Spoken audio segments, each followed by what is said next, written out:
श्री राम। शांतिपूर्वक आया करो। आदेश करो, क्या आदेश है आपके? इसको रास्ता दिखाओ। बताओ क्या रास्ता चाहिए?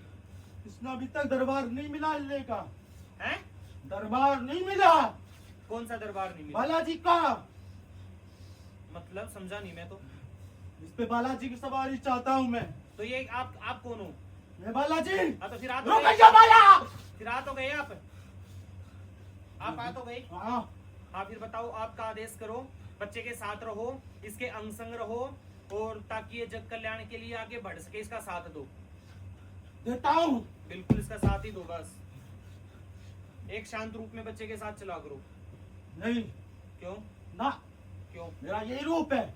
चलो रूप तो यही है, आपको बच्चा भी तो देखना पड़ेगा ना। बच्चे को भी तो देखोगे आप। सबसे पहले जय श्री राम। जय श्री राम। आप अपने रूप से पहले अपने बच्चे को देखोगे, जिसके शीश पे आप आ रहे हो, है ना?